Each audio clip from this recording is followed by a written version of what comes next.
Hi again, everyone. It's Peter Schwartz here in Las Vegas. It's Sports Bash presented by TicketBash.com. We're on Radio Row as we get set for Super Bowl 58 with the Chiefs and the 49ers at Allegiant Stadium on Sunday. I want to welcome in someone who I covered when I covered the Jets for WFAN, and he now does the In-Flight Snack podcast for Believe. He is former Jets running back Bilal Powell. Bilal, good to see you again. Hey, how you doing, man? Nice to be here, man. Thanks for joining us. So I don't think anybody that's been around football for a long time, if you said 10 years ago, would you believe that Las Vegas would not only have an NFL team, but they'd be hosting a Super Bowl? That ever come across your mind when you were growing up playing and then playing in the NFL for the Jets? Absolutely not. And what's the craziest city to bring a Super Bowl other than Las Vegas? It's a good experience, honestly. It's been good. I actually thought the traffic would be worse than what it is. Yeah, and not too bad. Not too bad this week. It's not too bad, but it's definitely probably going to get crazy getting closer to the game, but I never would have thought it. We'll talk about the Super Bowl in a little bit, but obviously I wanted to talk to you about your time with the Jets, and you were one of the more popular players among the fans. You always seem to have that support from the fans, and how much do you still appreciate that?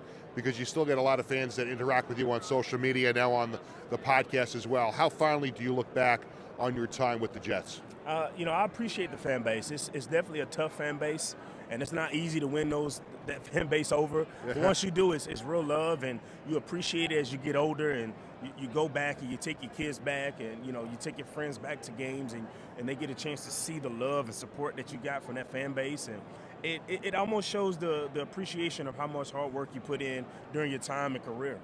And it's one of the things the Jets do really well is involve their alumni, and every home game, there's always at least one or two former players that come and sign autographs and mingle with the fans, and I think you've done that a few times as well. It's got to be pretty cool to reconnect with the fans when you come to the home games now. It is. It's a good time, and that organization does a great job of getting guys back involved, back in the building.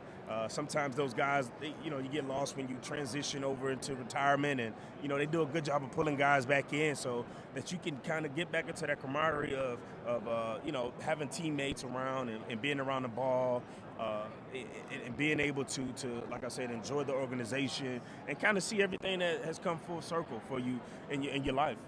You mentioned before the fan base is tough, and you're right, because as a Jets fan, I can tell you, we waited a long time for the Jets to win another championship, and hopefully that's going to come soon. But not only has the fan base been tough, but as you know, that media room is pretty tough too. And I was always part of it, but not to the extent that some of those people. And I know when you were starting out in your career, there was a point where there was a time that you were a little uncomfortable in talking with some of the reporters, but I remember a day in Cortland where you were nice enough to spend about 10 minutes with me for a story that I was doing for WFAN. What was it early on in your career that made you uncomfortable talking to the media a little bit? I just never wanted that self-recognition, because I was such a team player that I never wanted to steal any glory for anything that I did. And actually, man, honestly, I was camera shy. I was a guy who never liked the attention. But as I got older and as I started to see other guys transition into that media world, they kind of told me, hey, it's a good way to market yourself, brand yourself when you walk away from this game. Do not walk away from this game without branding yourself. It's because your name is a brand, and right. I kind of took that into consideration. And the NFL does a good job of resources, of getting guys prepared to jump into this career. And I took that chance, and now I'm here. I found my lane in my podcast, and it has been good being able to talk about football, being able to bring guys on the show, former players, current players, and just talk about the game. Did you go to that broadcast boot camp that the NFL had for players that wanted to get into broadcasting? Was that something that you did, and that helped you for what you're doing now? Yes, I had a chance to go over there last year, and I was one of 25 guys.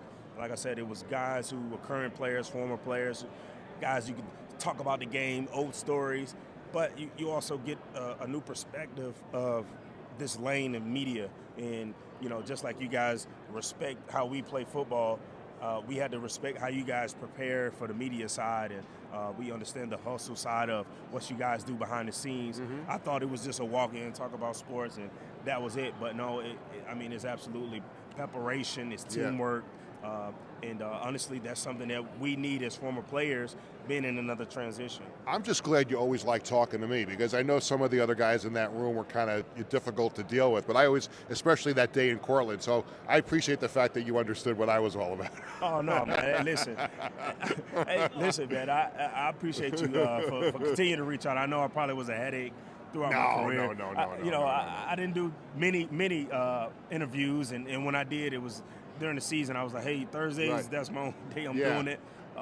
But Oh, like so you were like a quarterback. You got to pick the day you right, wanted to do. Yeah, listen. Obviously, I didn't have as many cameras around me like the quarterback, but I just picked today, man, because like I said, I didn't want to have too much attention on me, whether if we won or lost, or if I did good or if I did bad. I just wanted to make sure that it was all about the team. And like I said, man, now being full circle, here I am. Who would have ever thought that I'll be at Radio Row doing interviews and doing this now for a second career. We're talking to former Jets running back Bilal Powell. He hosts the In-Flight Snack podcast on Believe. I actually do a podcast on Believe, too. I do an Islanders podcast called the Double Chili Islanders Podcast. We're actually also now part of the same team a little bit. Hey, listen, get me on. I don't know, is it the hockey? It's a hockey. Yeah, hockey. So listen, you're going to have to educate me on the hockey, right? We'll go to a hockey game. I'll get you out to an Islanders game. That's the only thing I regret, though, not going to a hockey game, man. I wish I would have. Well, hey, listen, still plenty of time. I know people. We'll get you to a hockey game. How about the current Jets? I mean, this was a season that was supposed to be special with Aaron Rodgers coming on board, all those weapons, Garrett Wilson and Breece Hall, and Aaron goes down, 4 plays into the season, and just the balloon is popped. Can you kind of sum up how you thought about things this season as it all unfolded, and can the Jets get this thing fixed in the offseason? First and foremost, I think when you talk about a Super Bowl contending team, you cannot mention that without a quarterback. And that was the piece that the New York Jets were missing for years. And when they finally had that missing piece, all you heard was Super Bowl, Super Bowl, Super Bowl. And the New York Jets were the highlight of the offseason, going into training camp, preseason, and getting 4 plays of Aaron Rodgers. It kind of took the life out of the organization. But the defense did a tremendous job of fighting all year and giving the organization, the team, a chance to win week in and week out, regardless of how the quarterback situation went. I do think that they need help on the offensive side of the ball, from the offensive line to bring in another receiver to help Garrett Wilson. He has tremendous talent, but I think he needs Devontae Adams. I like that. I like that choice. I like that choice. I just think that they need to complement Garrett Wilson with someone else on the other side.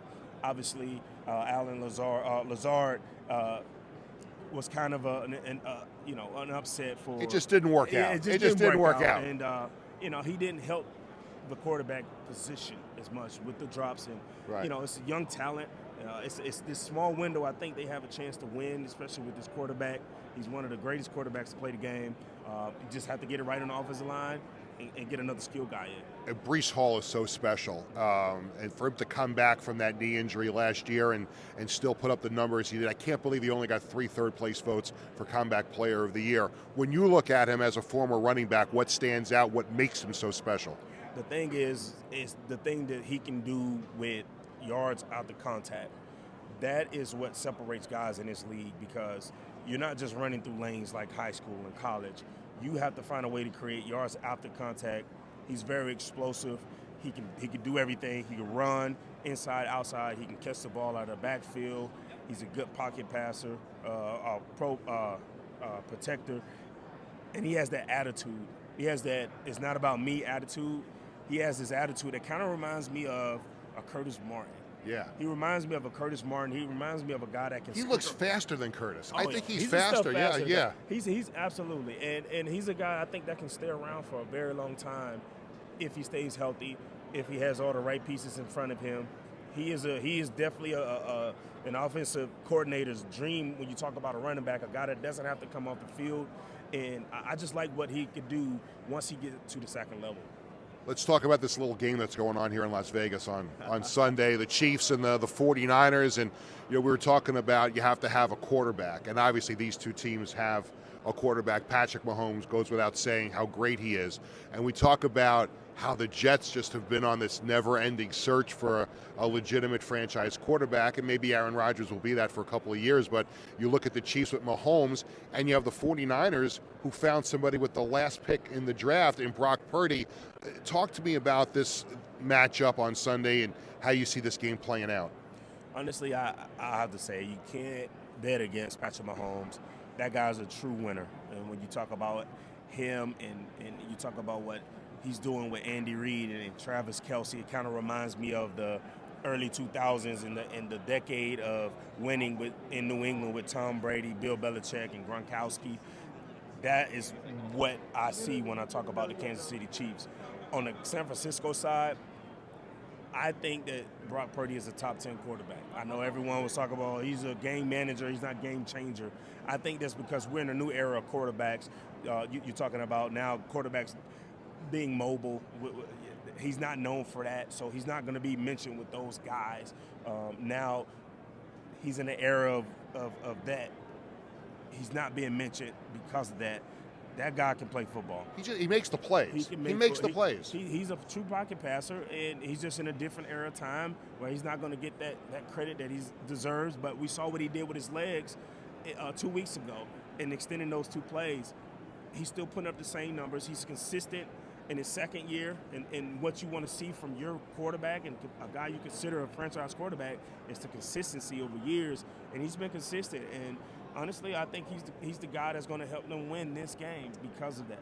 So we're going to have a combination of the In-Flight Stack podcast, meaning the Double Chili Islanders podcast, at an Islanders game this year. Let's do it. We're going to figure it out, and we'll talk the Islanders. We'll get you a jersey with 29 on it. I don't think Brock Nelson will mind if you take his number for one night in the stands. So we'll make that happen. Let's do it. Always good to see you, Bilal. Thanks so much. You. Bilal Powell, former Jets running back, hosts the In-Flight Stack podcast on Believe. I'm Peter Schwartz. This has been Sports Bash, presented by Ticketbash.com here on Radio Row at the Super Bowl in Las Vegas.